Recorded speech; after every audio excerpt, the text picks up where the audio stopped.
Okay, good morning, everyone. It's my pleasure to welcome you to the first talk of the morning session. So we have Satadal Ganguly from ISI-Kolkata. He will be talking about the beyond endoscopy method for estimating sums involving coefficients of Cusp forms. Yeah, so I would like to thank the organizers for inviting me and ICTS for this nice workshop. Okay, so let us start our talk.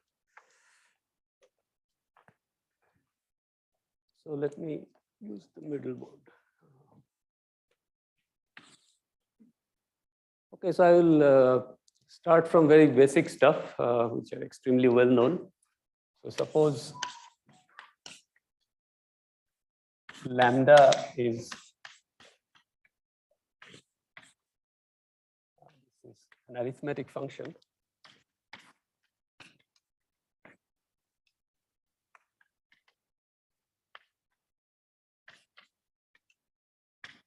So usually we study this kind of sum.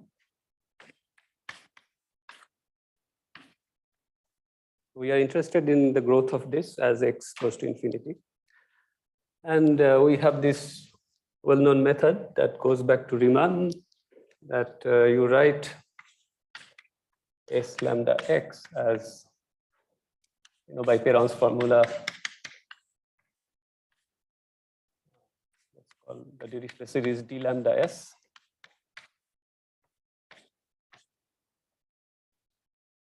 Or if you had, if your s lambda x prime is the smooth sum,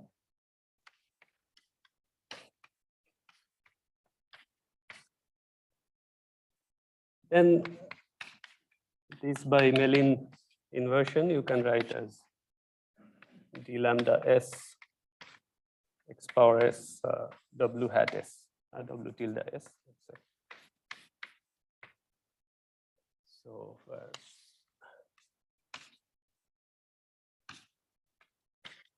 Mellin transform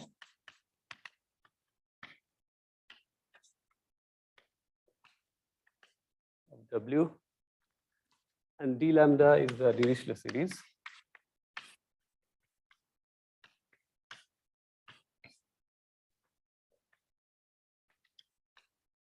Okay, and once you have this expression, what happens is analytic properties of d lambda will give you information about the size of this sum, s lambda x or s lambda prime x. So for example, if d lambda s has no pole, so I'm assuming that our function is so nice that it's d lambda s is a meromorphic function, and suppose it has no pole in the region real part of S greater than some C naught, where let's say C naught is between 0 and 1, then one can show that this sum is O of x power C naught plus epsilon for any epsilon. Yeah. Right, by shifting the contour. This is how you prove, for example, prime number theorem and so on. For example, so if your function is lambda n, 1 Mongold function, then this Dirichlet series becomes minus zeta prime over zeta s. Then if you have a zero free region for zeta, then you can shift the contour. You don't get such a good bound. So, but the method is roughly the same. If you have a good zero free region for zeta, then this won't have a pole. So you can shift the contour in an appropriate region and bound the integrals you get, and you get prime number theorem.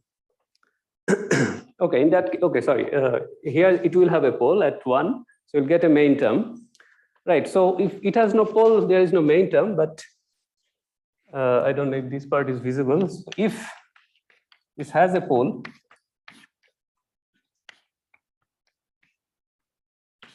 at some point, let's say beta naught, then you get a main term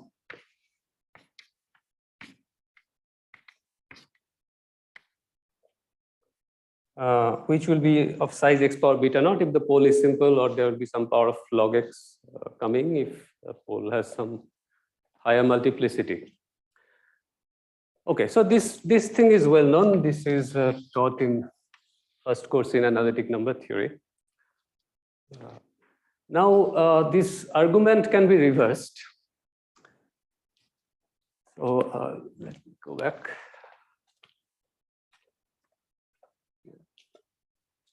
So one can reverse the argument.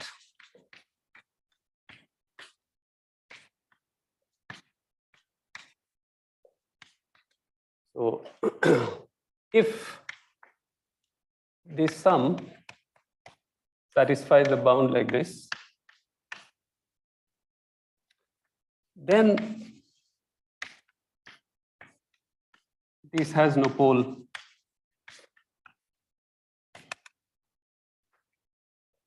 in the region,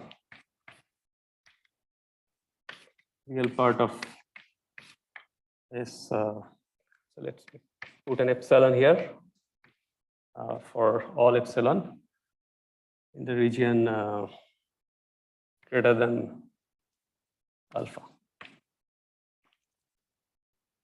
Right, by contradiction. Because if it had a pole, then you won't have such a bound. And this is what we are going to do. So I am first explaining the technique before giving the history. Otherwise, you may lose the audience. So I will consider a more general sum.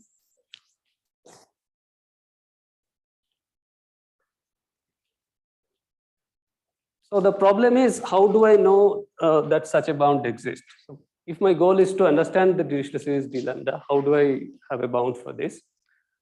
So I'll do that in a special case. So let lambda be lambda f, where f is a. So for simplicity, I will take modular form on SL to Z. You can take any holomorphic form.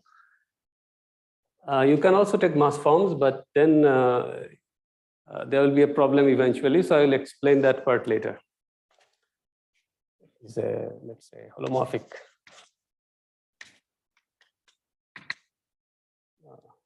modular form. Let's say Cusp form on SL to Z. Okay, of some weight k.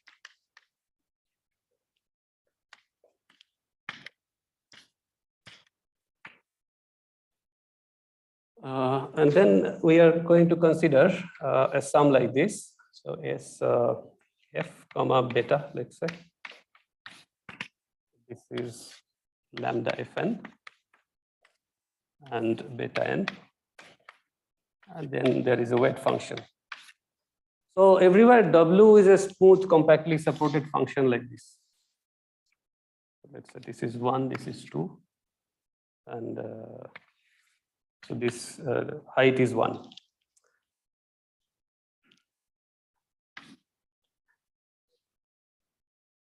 So so our goal is to bound this sum. And if we can bound this sum, that will give some information on the corresponding Dirichlet series. But let us see how to bound it. So this idea is quite old and well known, that if you have a sum involving coefficients of Cusp form, you embed this form into a basis and then sum over it by Peterson or by Kuznetsov, so on. So that's what I will do. So consider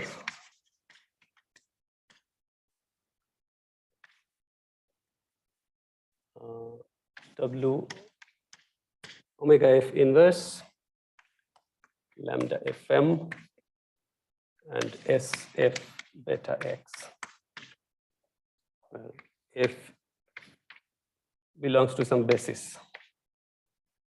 where bk is an orthonormal basis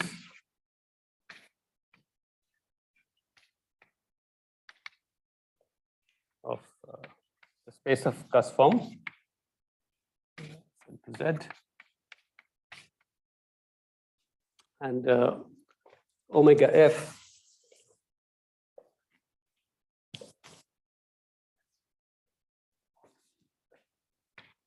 beta is some sequence, so where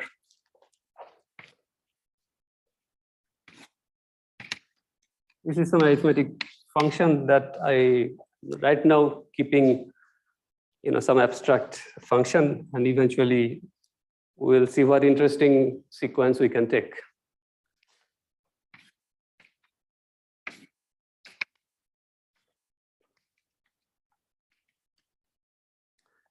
Yeah, and omega f is, I think, norm f square, the Peterson norm, times some factor. What was it? 4 pi gamma k minus 1. Is this correct? I hope so. Okay. And what is m? So here m is some integer, and I will assume that m is not very large. M is bounded. M doesn't, m should not be like root x or something.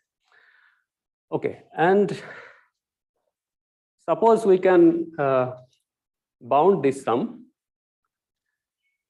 Then I will show that I can recover our form f. So let us call the initial form f naught. F naught is a fixed Cusp form. And I can always create an orthogonal basis that contains f naught. So I'm assuming that bk is an orthogonal basis. I don't need orthonormal, sorry. I'm dividing by this thing, is orthogonal.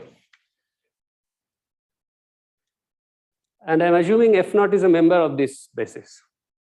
And then if I can estimate this, then I want to recover the sum corresponding to f naught. So let me write a proposition. Suppose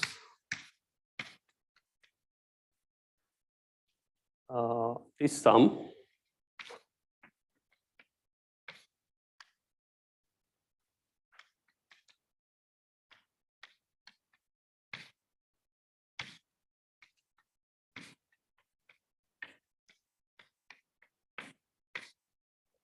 for some alpha, for any m,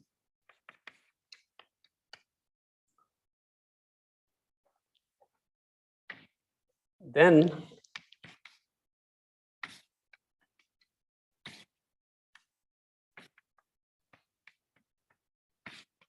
so this is f naught. So if after averaging it's O of x power alpha for some alpha, then the individual sum itself is O of x power alpha. So in order to study this sum, it is enough to study the average. We get the same bound. So let us prove this. The proof is quite easy. It's just linear algebra.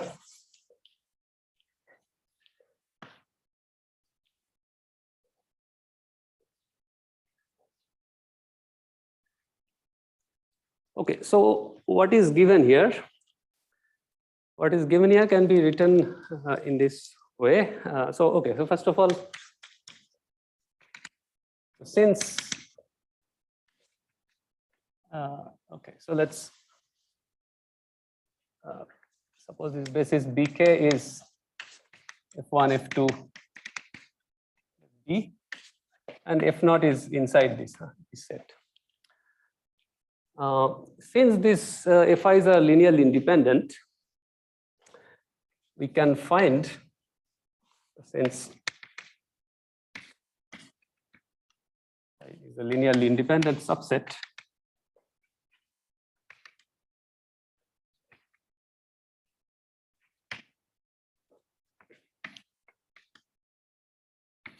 Find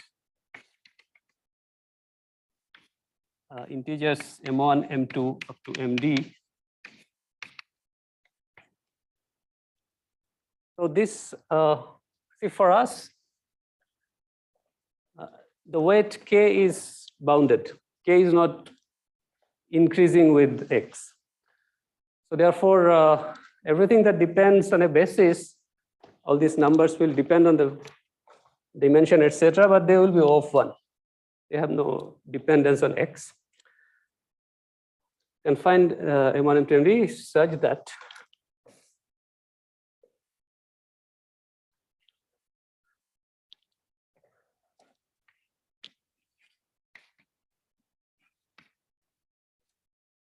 the matrix A, which is lambda f1 m1, lambda f1 m2, lambda f1 md, lambda f2 m1,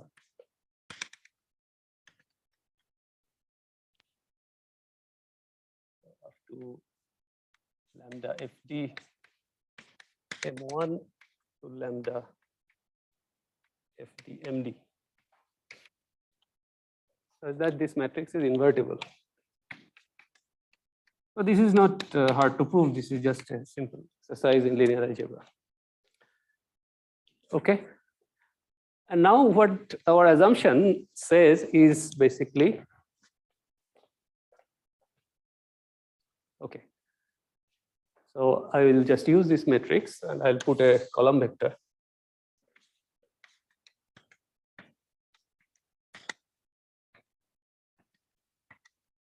What else is there? There's this lambda f mi, right? Ah, that's there already. So I have to put this s.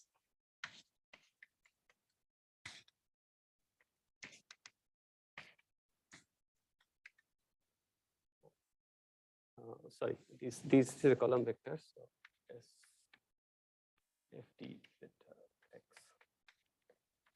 Okay. So if you multiply this column with this matrix, first row will get multiplied with this column, second row will get, and this, what you will get is precisely this. So what is given is that this is something which is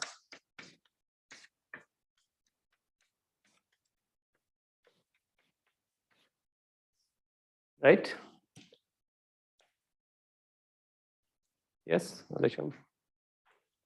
If you multiply, this is what you will get. And now A is an invertible matrix, so I can multiply both sides by A inverse. So I cannot cross it. Let's go there.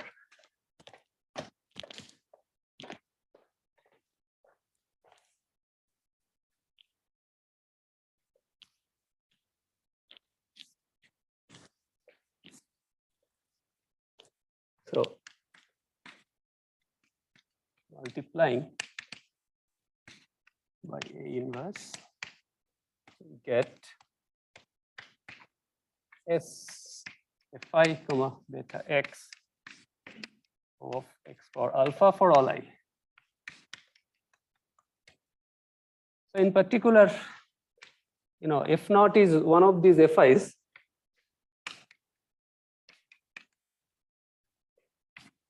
Yes, f naught beta is O of x for alpha.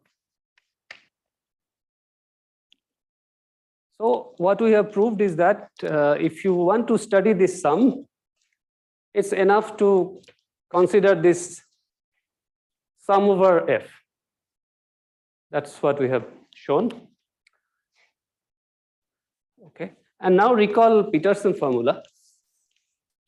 That's why we are considering this kind of sum, because we want to use Peterson formula.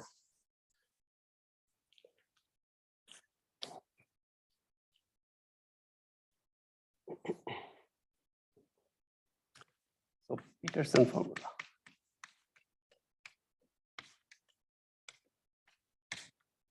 What does it say? It says to sum over an orthogonal basis, lambda, yeah. Then this is delta mn plus sum over c. So I have taken SL to Z, so this will run over all positive integers. SMNC by C, J Bessel function, 4 pi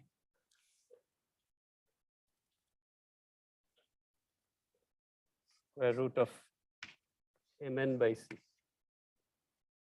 Okay.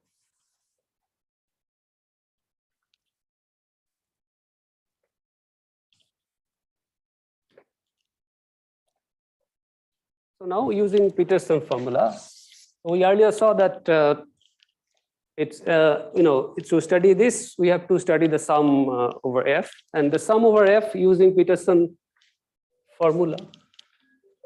Sorry. By Peterson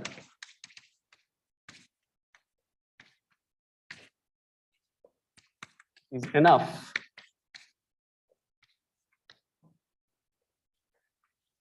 to study. Okay, so sum over f, we already used that. So what was it? Sum over c and sum over m. No, yeah.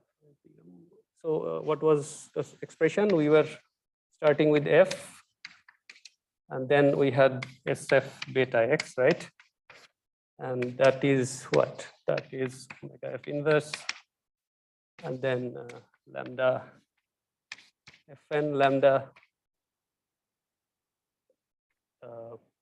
No, there was a lambda Fm also, where m is bounded. If you use Peterson, what will you get? So let us do it slowly. So this is in dk, lambda Fm, lambda Fn, beta n, Wn by x. And that will become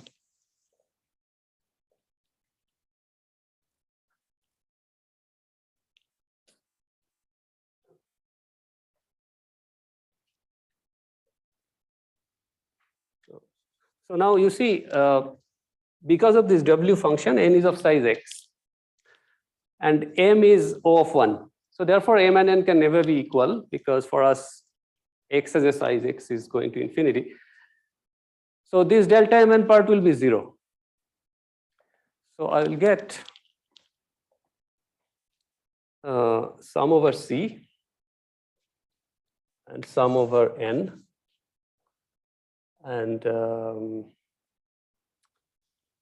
so what is it? I have beta n, SMNC by C, Bessel function.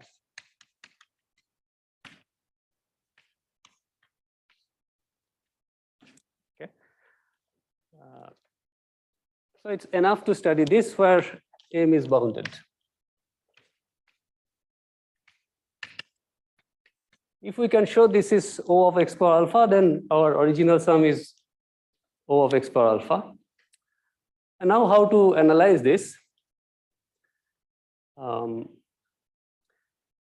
first of all, m is O of 1.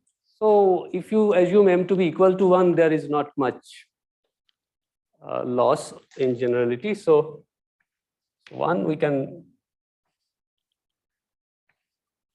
consider. Yeah, W is also there, right? Yeah. W is just a weight function. It restricts the size of n. Yeah, but it should be there. Yeah, it's a smooth weight. So consider m equal to 1 only. If you can handle m equal to 1, then m equal to O of 1 also you can handle maybe with little extra effort. Okay, the second thing is this is k minus 1. The Bessel function if C is very large, this thing will be small, and then Bessel function will be very small, so we can handle that. On the other hand, if C is very small, then this argument is large, then Bessel function is like 1 by, and j k minus 1 of y will be like 1 by root y with some oscillating thing. So that also we can handle. The most difficult range is when C is of the size root over mn. So if we can handle that range, we hope that we can handle the entire range. So can consider C of size square root mn. Now m is bounded and n is of size x, so C is like square root x. So this is the transition range. Okay, so let us assume this thing to simplify the sum. So it's enough to consider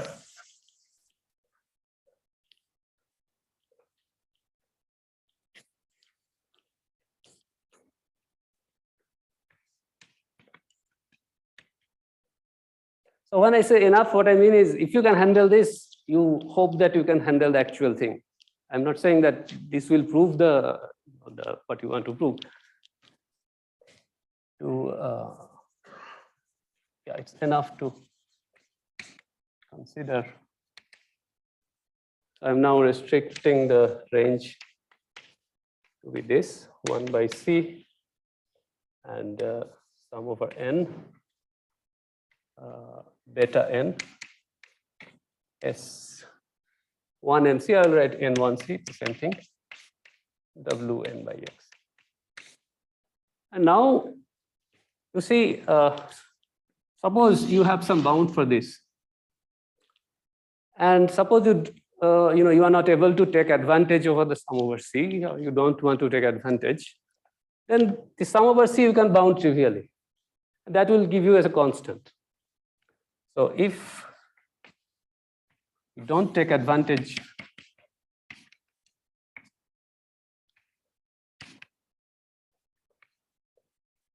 over the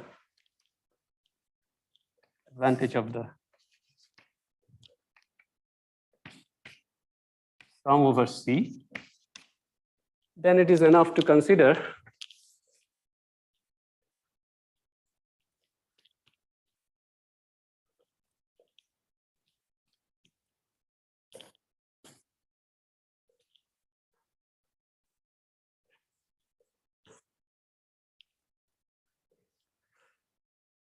then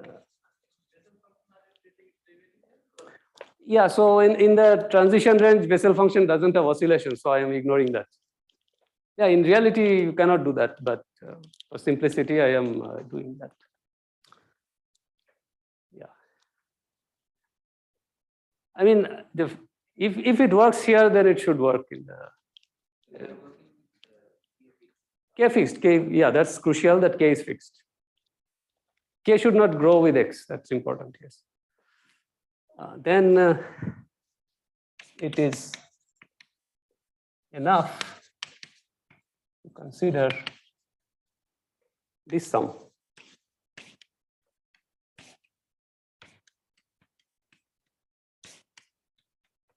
Okay, so if this sum is O of x power alpha, then summing the over C trivially, you will get O of x power alpha for this.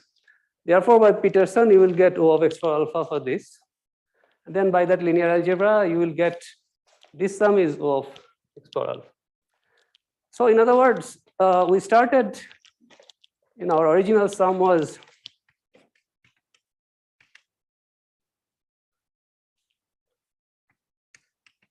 what was our original question? Was lambda fn beta n wn by x. And in order to estimate this, we have up to some hand waving, we have shown that it's enough to estimate this. So in other words, I'm just I'm replacing lambda fn by Sn1c. Okay. So I'll write This equality is within quotes. It's of course not equal, but for this purpose, if you replace lambda fn by Sn1c, then that is fine. Okay, so that's the basic idea. Now, one remark is that this sum over C, here we are summing trivially, but in reality, it is possible to use theory of sum over Klosterman sums, spectral theory, to get further cancellation. So I'll give an example of that later. Okay, now I will discuss a little history. So this connection between this going from Fourier coefficients of Cusp form to Klosterman sum, this is very old. This is nothing new. And this idea is also, it's very similar to the amplification method. If you want to have some estimate for one form, you embed it in a family, and then you do the averaging over family and get a good bound. Then you isolate the form. That's also amplification method. But this technique is much easier and very easy. It's very easy and elegant. But sometimes, I mean, its range of applicability is rather small, so that I will discuss. Yeah, so how did this thing originate?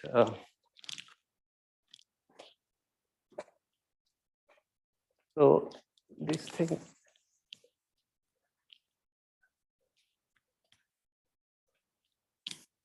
Endoscopy is some technique in representation theory, automatic representation. I don't know what it is. And in 2000, Langlands gave a lecture called Endoscopy and Beyond.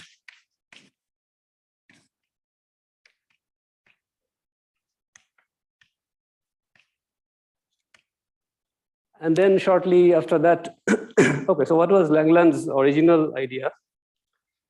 So Langlands is considering a more general situation. So let's say pi is an automorphic representation.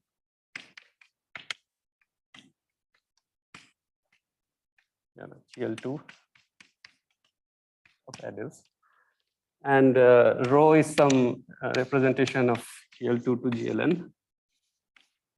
So example will be rho is sim square or some other factorial lift. And then he wants to consider this L function is pi rho. So he wants to study poles of this L function. So an example of such L function will be symmetric square. So if I take rho to be sim square, it will be less sim square pi.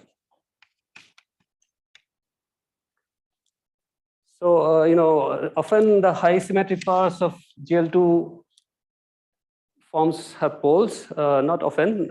If they come from Galois representation, for example, they will have pole. I mean, some of the high powers. So for Hecke, if your form comes from a Hecke character, sim square will have a pole. If your form corresponds to some, say, icosahedral Galois representation, I think 12th power or maybe 6th power will have a pole. I don't remember now.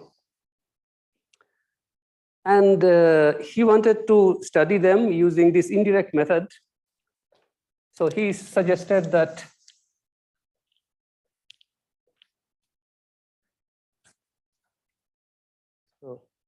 consider the sum P of 2x,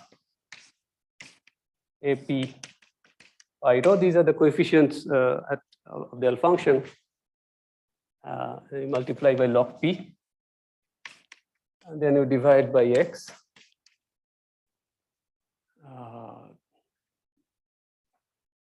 Right. Then this will be the multiplicity of the pole of a possible pole at 1.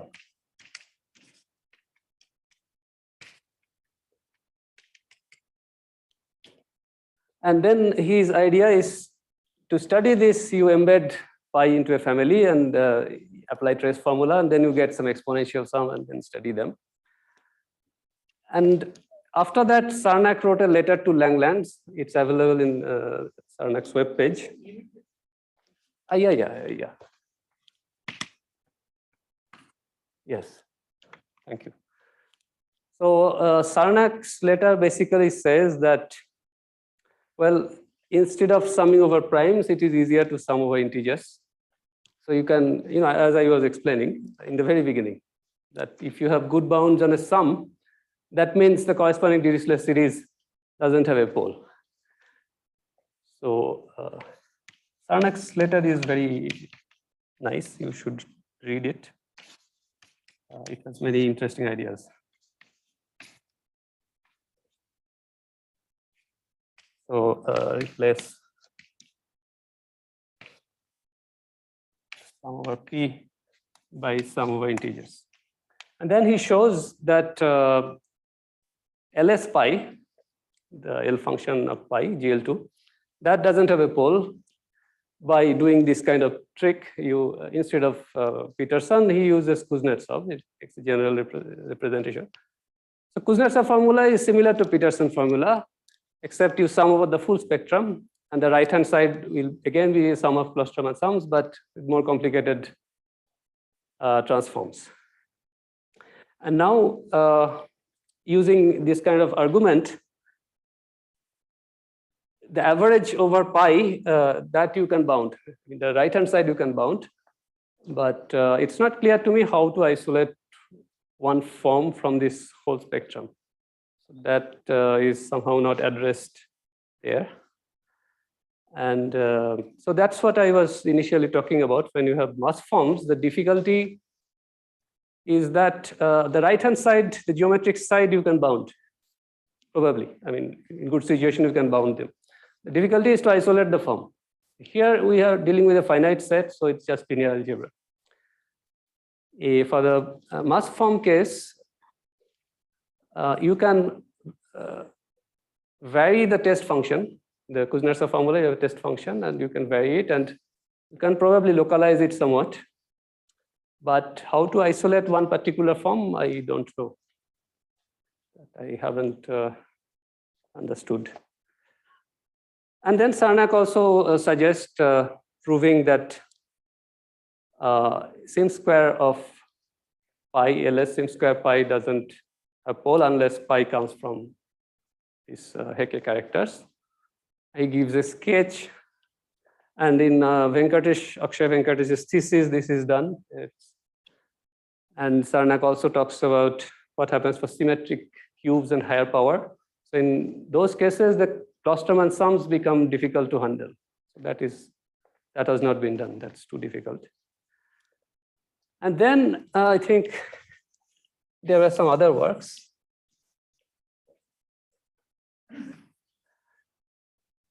This method was used by Edward Herman.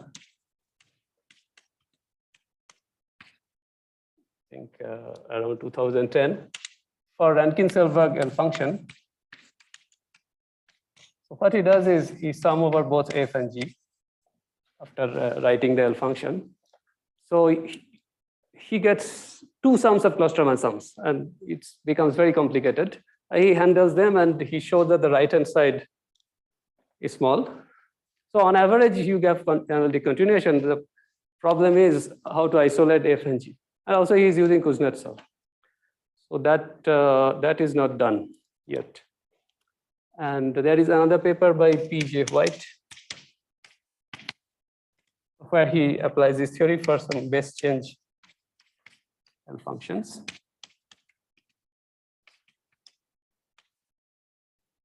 So I learned this technique of linear algebra from this paper. And then we recently we were trying to understand what these things are all about.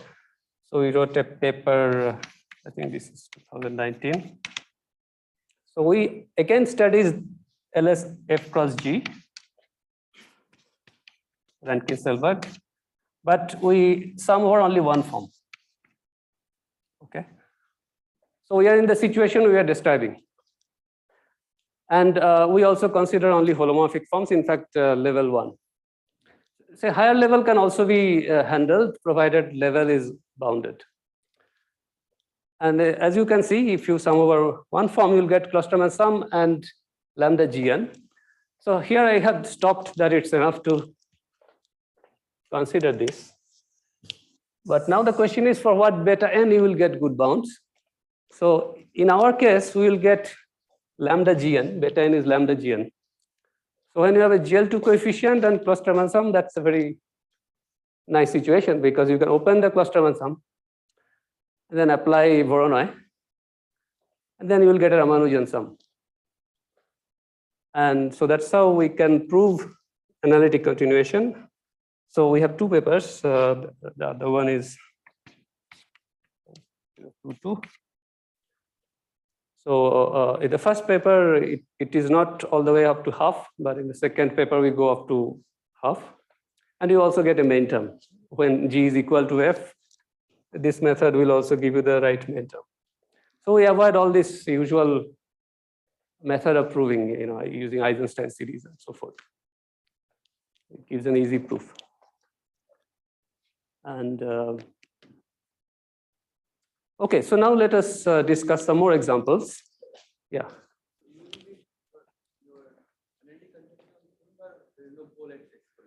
The same thing. No? We are proving analytic continuation up to half, up greater than half. Yeah.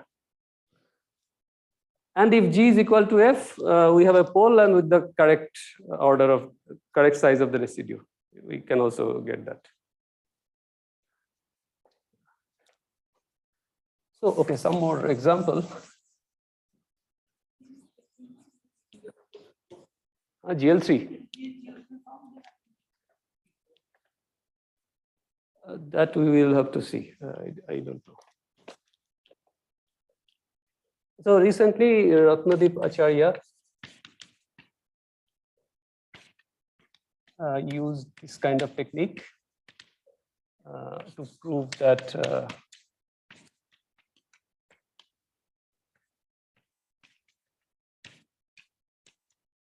I don't remember if it's this or smooth sum, but anyway, this is O of x power half plus epsilon. And this, this is same as lambda fn R2n. So after summing over F, you will get Klosterman sum, and then with R2n, there is a Voronoi. That will give you.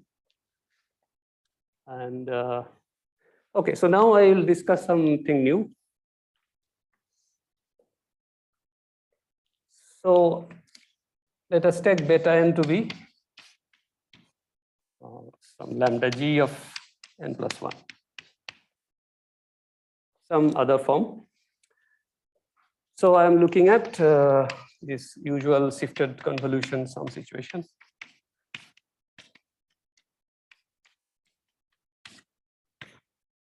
So after those transformation, I will get this. So let me go to this board. So I will get this, right? So it's enough to consider lambda g n plus 1.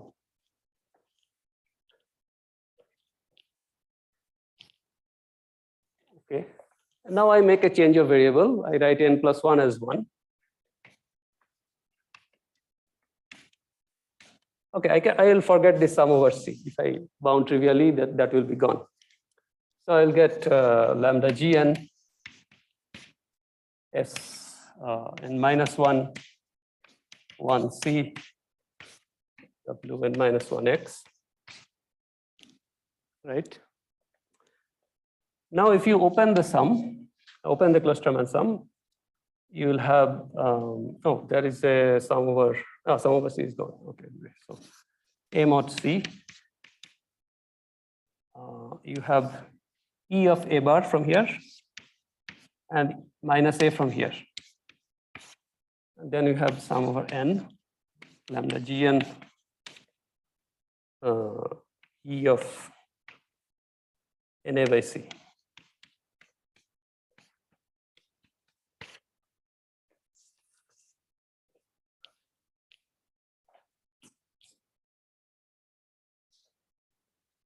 And now if you apply Voronoi, what will you get? So Voronoi roughly tells you that, okay, so this is already there. And then you will get x by c, and the dual length will be c square by x, lambda gn e minus n a bar by c.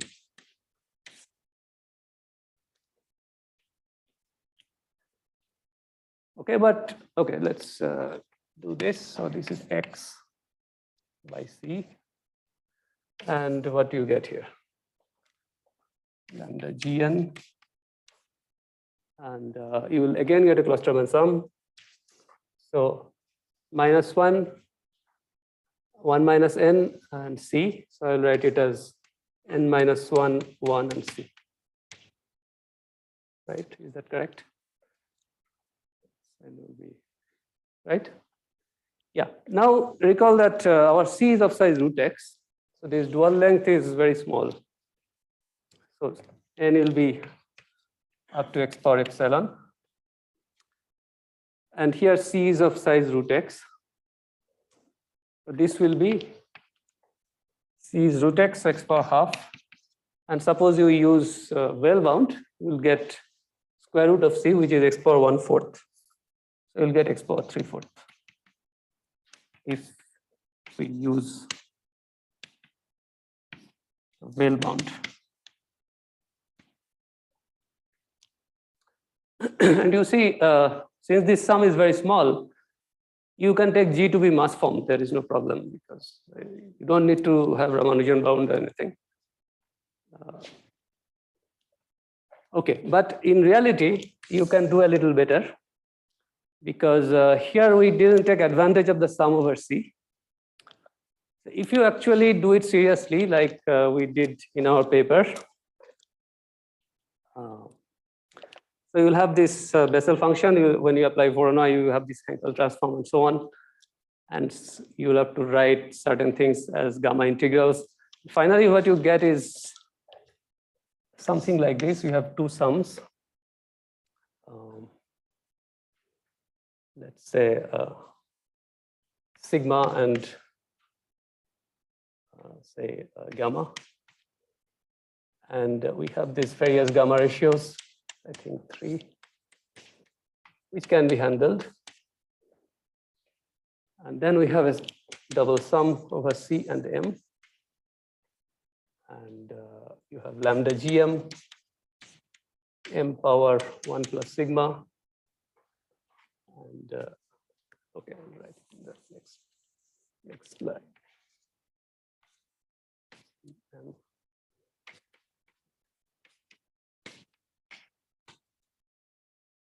And S.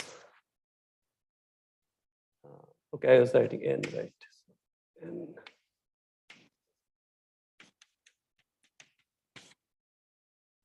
by c power 2 gamma, and there is an x power gamma will be 2 psi. This is also S, x power psi. Yeah, and the point is that it should converge, and then these integrals, these gamma functions can be bounded. And finally, the bound will be x power real part of psi. And there is some restriction on this thing. So real part of S plus real part of psi is less than some k minus 1 or something. I don't remember. But the point is, you can take real part of S to be sufficiently large to make this thing converge. But first, we have the sum over C. S is something like SMNC by C power 2 psi. So this one can handle most easily by using Goldfed-Sarnak. The Goldfed-Sarnak is similar to Kuznetsov, but in this situation, it's more complicated to use Kuznetsov. You can use Goldfed-Sarnak, and Goldfed-Sarnak tells you that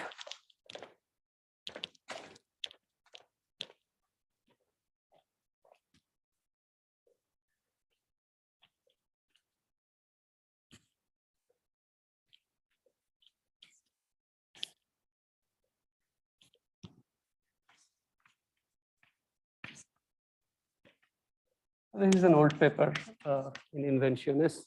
Don't remember the year. It says Sm and C by C power 2s. This converges if the real part of S is bigger than half. And this is, it's written in the remark that it should be O of, I think, root mn, something like that. There are Q, etc., but for us, Q is 1. So here, if you apply that, you will get O of root n, and lambda gn will have some size, n power 7 over 64. But you can take real part of S to make it converge. And this will converge if real part of xi is larger than half. So we can take any gamma greater than half. So this will give you this. Your original sum is V half plus epsilon, which is a well-known result. But this gives a nice proof, very easy proof. But it works only for the case when one form is holomorphic. If you take mass forms, everything will go through. The problem will be isolating the forms. So that I don't know how to do that. Okay. Yeah. So maybe one more remark. See, when in our paper, we had lambda f and lambda gn, not n plus 1. So everything will be same. It is the same technique as that paper, except here it will be lambda gn, and then we'll get a Ramanujan sum. And what you will finally get is so now I am considering this. So here we'll get RCN instead of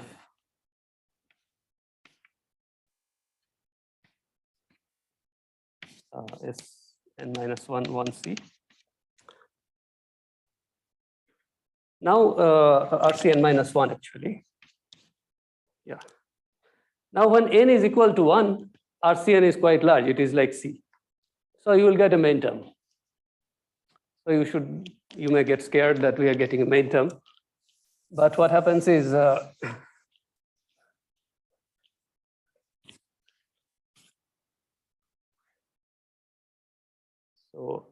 in this case, the main term is of this form, x times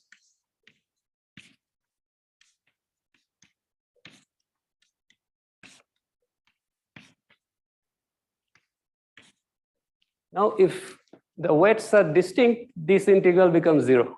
So that main term vanishes. And if the weights are same, you do get a main term, and you should, because you are, where is it? Yeah, so if you sum lambda f and lambda gn, you're summing over a basis. And if g and f are in the same space, you should get a main term, because you're summing over all f. But if f and g are distinct, I should not have a main term. And to do that, you have to subtract the, the contribution coming when they are equal. So that those things are explained in our paper if you're interested. Okay, I think I'll stop here.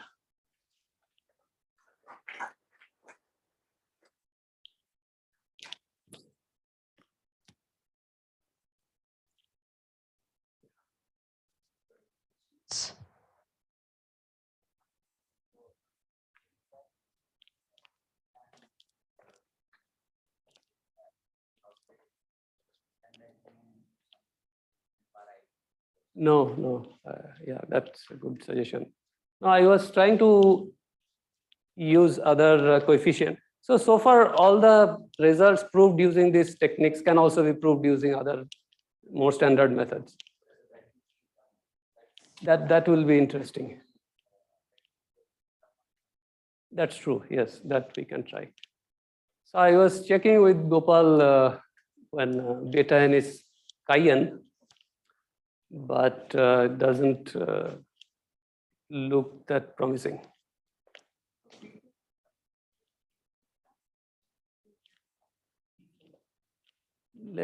Okay, maybe, yeah. Okay, I will check that.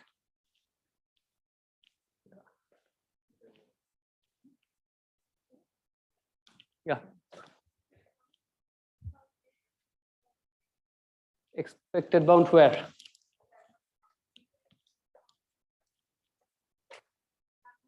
This one. Yeah, that's the question I was asking yesterday. What should be the correct size? So I don't know. Yeah, up to x to the half plus epsilon is proved by various people. The most general result is due to Blomer, and F and G are both mass forms.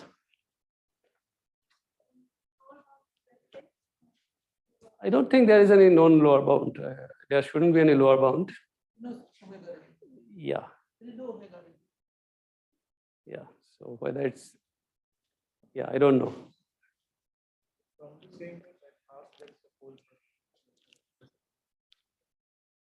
No. See, if you have pole, you will get a main term. There is no main term. It's only upper bound.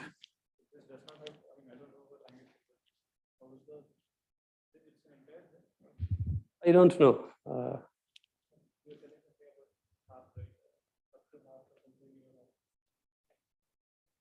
No, you can prove this. You can prove this bound, but whether it, a better bound exists, that I don't know.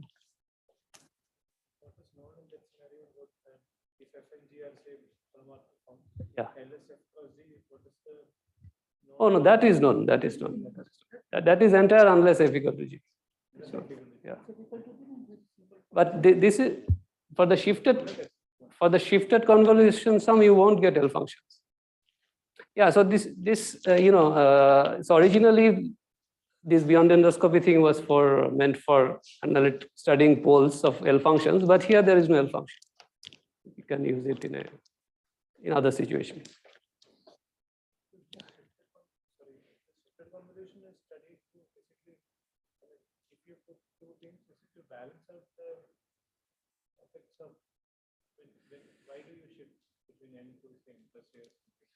Oh, that.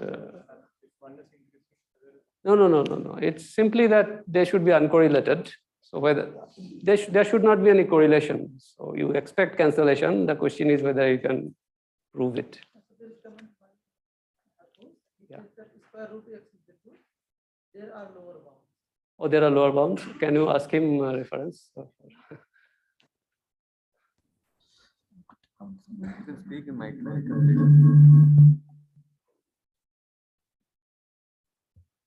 Anyway, we can ask him later. Harkos, can you unmute yourself if you want to speak?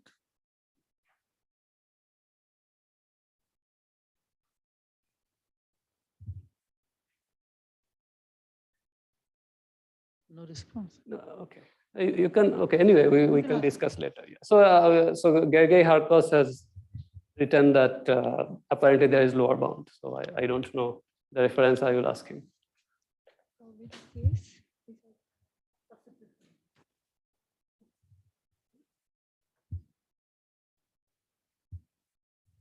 And regarding that question, if beta n is oscillating, where do things diverge in this? If you have that n raised to it or something. Right, that was Prahlad was saying that. Yeah, one has to see what happens. I can't say without thinking.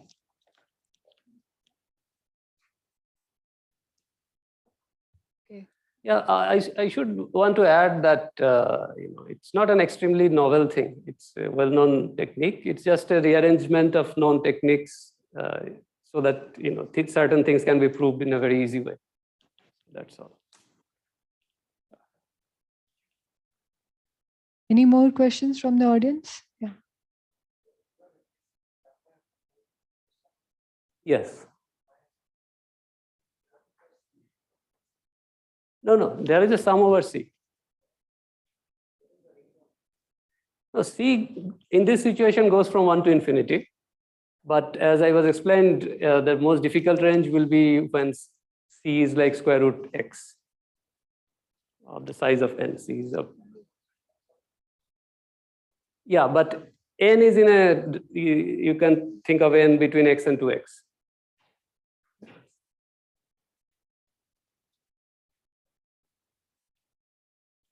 Okay.